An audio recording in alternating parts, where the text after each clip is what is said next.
Hello everyone, welcome to my channel. इस video में हम हिंदी व्याकरण के महत्वपूर्ण प्रश्न करेंगे। हिंदी व्याकरण से प्रश्न हर कम्पिटिटिव एग्ज़ाम में पूछे जाते हैं, चाहे वो टीचिंग एग्ज़ाम्स हो या नॉन टीचिंग एग्ज़ाम्स हो। चंडीगढ़ पीजीटी और DSSB, TGT, PGT, PRT teaching exams और नॉन टीचिंग एग्ज़ाम्स के लिए ये वीडियो बहुत ही हेल्पफुल रहेगी। शुरू करते हैं हमारी आज की वीडियो। सींग काटकर बछड़ों में मिलना सकर्मक क्रिया है, अकर्मक क्रिया, पूर्वकालिक क्रिया, संयुक्त क्रिया। इसमें कर शब्द से पता चल रहा है कि यह क्रिया पूर्वकालिक क्रिया है। पूर्वकालिक क्रिया में कर के शब्दों का प्रयोग होता है। इस क्वेश्चन का जो राइट आंसर है वो है ऑप्शन सी, पूर्वकालिक क्रिया। नेक्स्ट क्वेश्चन, भूतकालिक कृदंत नहीं है। ऑप्शन ए दिया, ऑप्शन बी समझा, ऑप्शन सी हुआ, ऑप्शन डी बोना। कृदंत शब्द दो शब्दों से मिलकर बना है, कृत प्लस अंत। भूतकालिक कृदंत क्रिया में क्रिया भूतकाल में हुई है, इसका पता चलता है। ऐसे शब्द दिया हुआ है वाक्य, अगर इसमें हम इसको वाक्य में प्रयोग करते हैं, अगर इसका कोई वाक्य बनाते हैं, सोहन ने रुपया दिया, तो यह क्रिया भूतकाल में हुई है, इससे पता चल रहा है दिया शब्द से। समझा, यह भी भूतकालिक क्रिया का उदाहरण है। हुआ, यह भी भूतकालिक कृदंत क्रिया का उदाहरण है। बोना शब्द है, यह भूतकालिक क्रिया का उदाहरण नहीं है। इस क्वेश्चन का जो राइट आंसर है वो है ऑप्शन डी, बोना। नेक्स्ट क्वेश्चन, हिंदी उपसर्ग का उदाहरण नहीं है। अवगुण, अवगुण में ओ उपसर्ग है।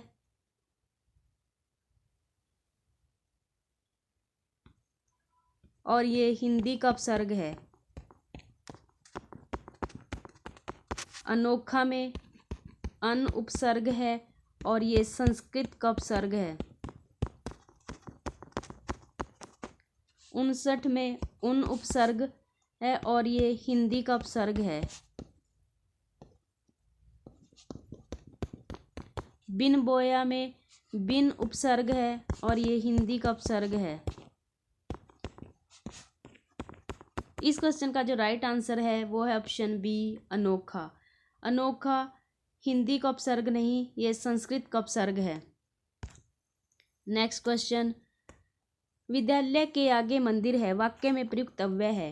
ऑप्शन ए संबंध बोधक अव्यय, ऑप्शन बी समुच्चय बोधक अव्यय, ऑप्शन सी विस्मयादि बोधक अव्यय, ऑप्शन डी उपयुक्त में से कोई नहीं। जहां पर के आगे, के अनुसार,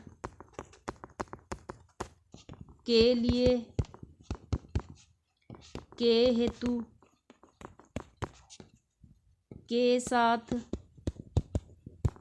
जैसे शब्दों होते हैं वहाँ पर संबंध बोधक अव्यय का प्रयोग होता है। अविकारी अव्यय के 5 भेद होते हैं, जिनमें संबंध बोधक अव्यय एक है। इस क्वेश्चन का जो राइट आंसर है वो है ऑप्शन ए, संबंध बोधक अव्यय। इसमें के आगे शब्द से पता चल रहा है कि यहाँ पर संबंध बोधक अव्यय है। नेक्स्ट क्वेश्चन, मनीषा कल जयपुर जाएगी, वाक्य में प्रयुक्त क्रिया विशेषण है। स्थानवाचक क्रिया विशेषण, कालवाचक क्रिया विशेषण, रीतिवाचक क्रिया विशेषण, उपयुक्त में से कोई नहीं।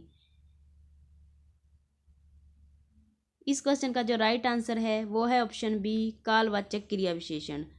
इस वाक्य में काल का पता चल रहा है, तो ये कालवाचक क्रिया विशेषण का उदाहरण है। नेक्स्ट क्वेश्चन, आप यहाँ रुकोगे या मेरे साथ चलोगे अथवा भाई के घर जाओगे, वाक्य में प्रयुक्त अव्यय है। विस्मयादि बोधक अव्यय, संबंध बोधक अव्यय, समुच्चय बोधक अव्यय, उपयुक्त में से कोई नहीं। अव्यय अविकारी पदों को कहा जाता है।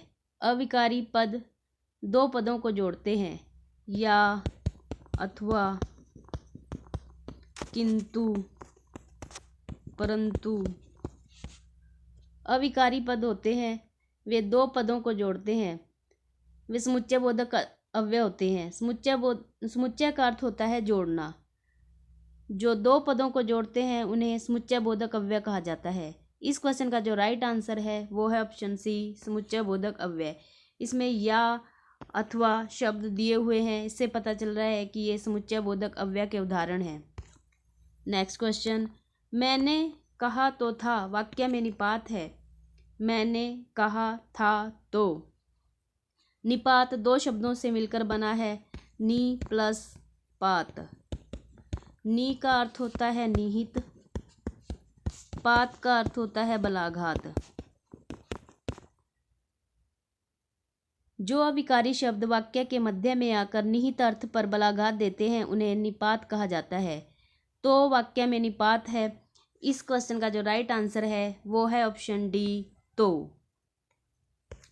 नेक्स्ट क्वेश्चन, विद्यालय खुल गए परंतु विद्यार्थी नहीं आए। वाक्य में प्रयुक्त अव्यय है समुच्चय बोधक अव्यय, संबंध बोधक अव्यय, विस्मयादि बोधक अव्यय। उपयुक्त में से कोई नहीं। मैंने अभी पिछले प्रश्नों में बताया जहाँ पर किंतु, परंतु या अथवा शब्द हो वहाँ पर समुच्चय बोधक अव्यय होता है। इस क्वेश्चन का जो राइट आंसर है वो है ऑप्शन ए, समुच्चय बोधक अव्यय। यहाँ परंतु शब्द से पता चल रहा है ये समुच्चय बोधक अव्यय का उदाहरण है। नेक्स्ट क्वेश्चन, निम्नलिखित में से अधिकरण कारक का उदाहरण नहीं है। मेरा विद्यालय 2 मील दूर है, ये संबंध कारक है। लक्ष्मण पढ़ने में तेज है, अधिकरण कारक। भंवरा फूल पर मंडरा रहा है, अधिकरण कारक। मैं अभी 2 मिनट में आता हूँ, अधिकरण कारक।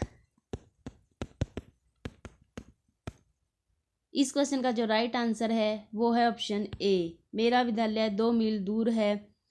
ये अधिकरण कारक का उदाहरण नहीं है, ये संबंध कारक का उदाहरण है। नेक्स्ट क्वेश्चन, आपके कपड़े गंदे हो गए। वाक्य में प्रयुक्त कारक है कर्ता कारक, संबंध कारक, कर्म कारक, अपादान कारक। इस क्वेश्चन का जो राइट आंसर है वो है ऑप्शन बी, संबंध कारक। आपके शब्द से पता चल रहा है ये संबंध को दर्शा रहा है, तो इसमें संबंध कारक है। नेक्स्ट क्वेश्चन, निम्नलिखित में से किस विकल्प में अधिकरण कारक संबंधी अशुद्धि है। जग में पानी है, सही है। आज बजट पर बहस होगी, सही है। खेत में क्या बोया है, सही है। कुएं में कौन पानी भर रहा है, ये अशुद्ध वाक्य है। यहाँ में के स्थान पर आएगा। पर विभक्ति, यहाँ पर विभक्ति का प्रयोग होगा। इस क्वेश्चन का जो राइट आंसर है वो है ऑप्शन डी, कुएं में कौन पानी भर रहा है, ये अशुद्ध वाक्य है। नेक्स्ट क्वेश्चन, अनिल पत्र लिख रहा है। इस वाक्य में कौन सा कारक है। करण कारक, कर्म कारक, कर्ता कारक, संबंध कारक। इस क्वेश्चन का जो राइट आंसर है वो है ऑप्शन सी, कर्ता कारक।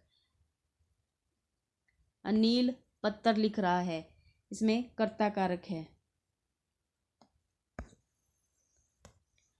उसमें शक्ति बहुत कम है। वाक्य में प्रयुक्त कारक है अधिकरण कारक, कर्म कारक, संबंध कारक, कर्ता कारक। इस प्रश्न में उस शब्द में